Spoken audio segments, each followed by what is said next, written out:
Star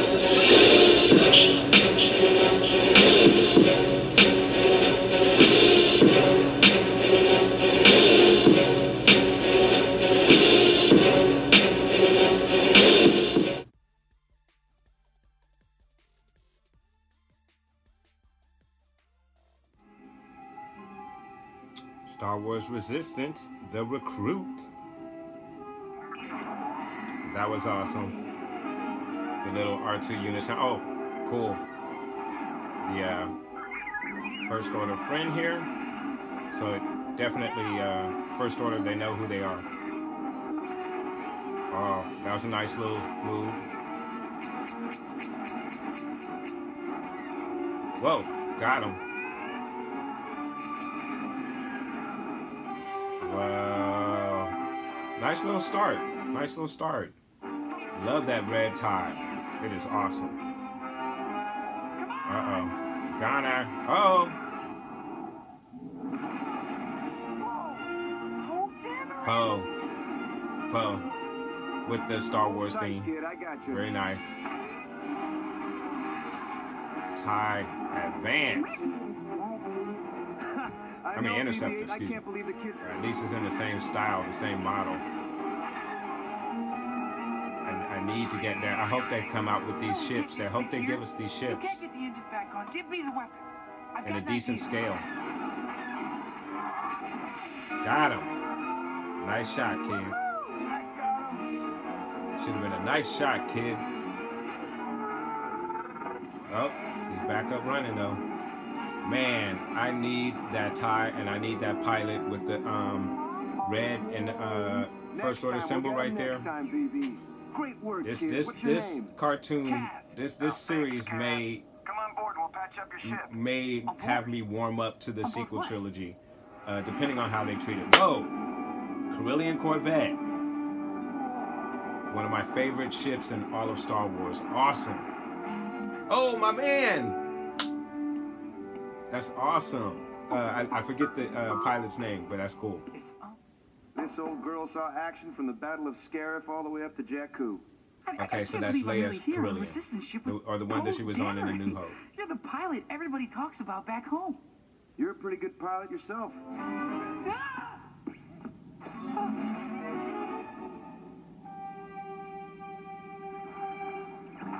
General.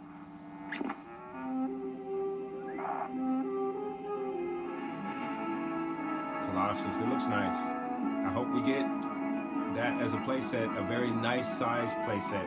I'm looking for toy options from this series, guys. As a toy collector. No. Keep an eye on this kid, BB-8. I think he's capable of big things. So here we understand, or that Poe's going to be in and out of this series, but BB-8 is going to be consistent. I just wish BB-8 had a partner that can translate what he says. Hi, Phase Easy. Wow, he is fast. I love his ship. Why does it remind me of a Klingon ship with the wings, the way the wings are sitting? His eye.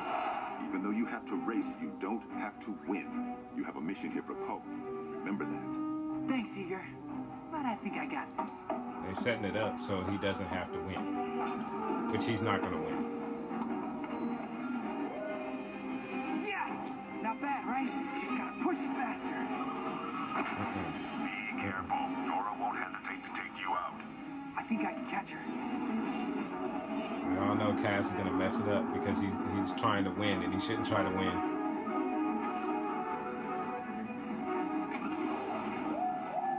She's good, but I'm better. He's not going to win. They're setting it up for him not to win. Nope. The engine's going to blow. Something's going to happen. No. Told you. Don't do it. Fireball is gonna live up to its name. I know what I'm doing. No. See, here we go.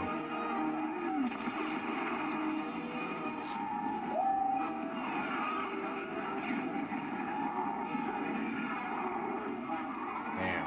Eager, you were right. finished the race, though. He finished. Damn. He survived. Getting to see the First Order. Transmit clearance code. Transmitting now. Code approved. Welcome home, Andre. Acknowledged, Starkiller Base. Starkiller Base. Captain Phasma, I've returned.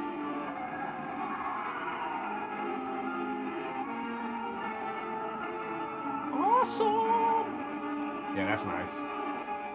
So that was really cool episode right there. I'm not sure if it was 2 episodes in one, because it was very lengthy. I think about 40 something minutes, 44 something minutes in length. So I think the series is actually really decent.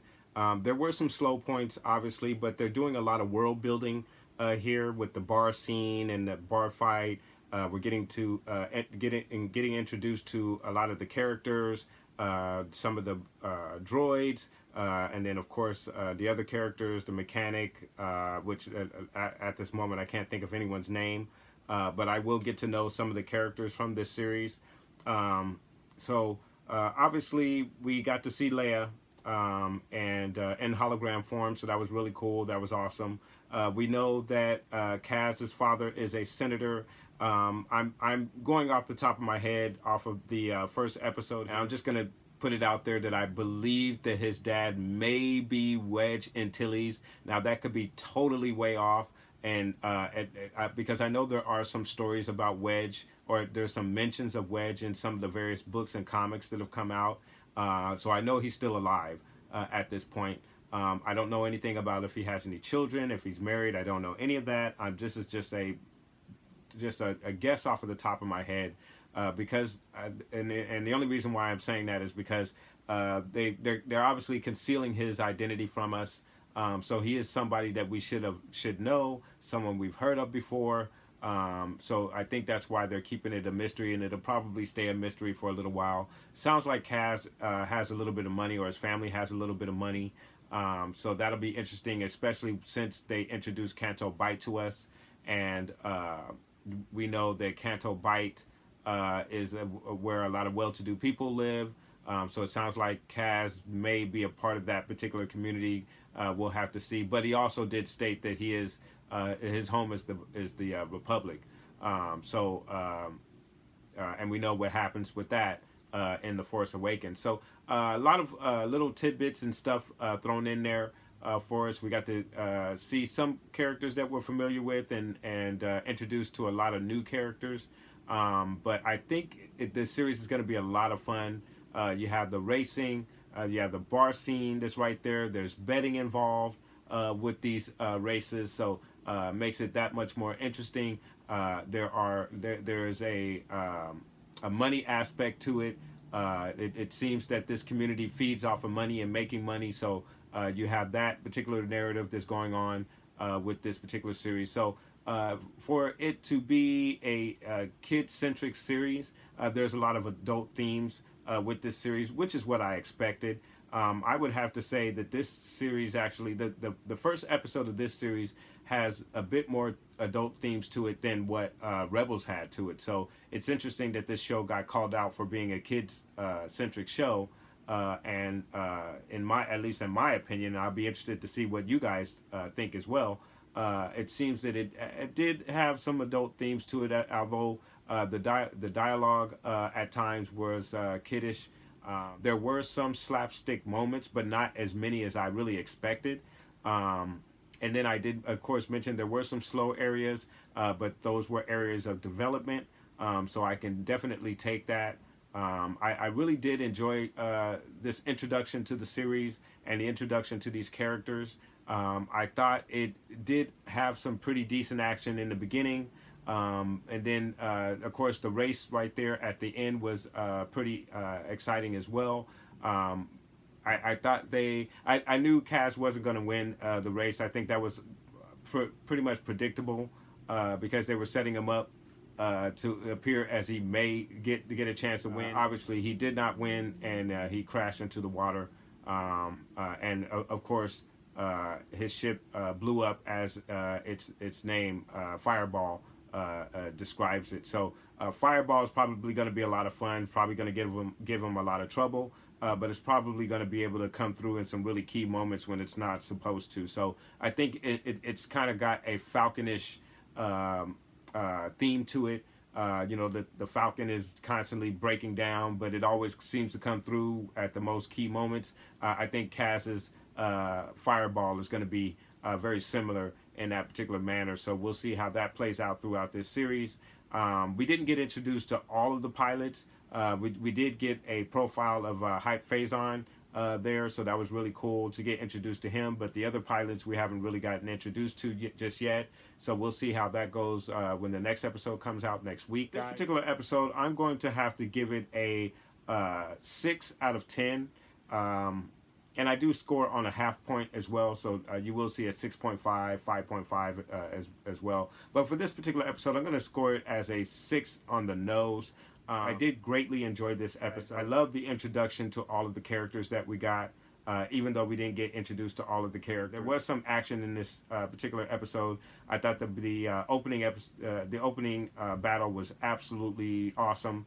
And then, of course, the race at the end was also really, really cool. So I like those moments, and I like the world building that this particular series is doing. So I'm going to stick with it, even though, again, my negatives for this episode were that there were some slow moments, obviously, in this particular episode. But again, all of that went to building this particular world that we're seeing here.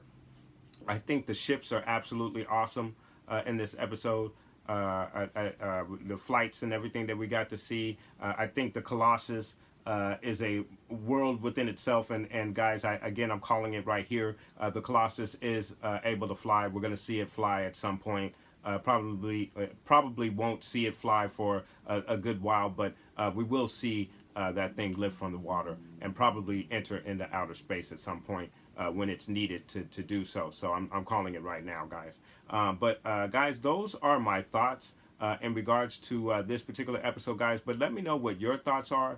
I'd be really interested to find out what you guys thought about this series. Do you like this series? Is it something you're going to continue on watching? Are you going to come back and watch my reaction to it? That's what I really want to know. No, I'm just kidding, guys. But I really enjoyed this episode, and I think it's going to be really, really fun series.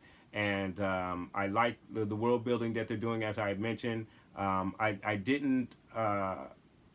there were some childish moments in this series, but it wasn't overwhelmingly childish, so that made it much more enjoyable. So guys, let me know what your thoughts are. Put those comments down below.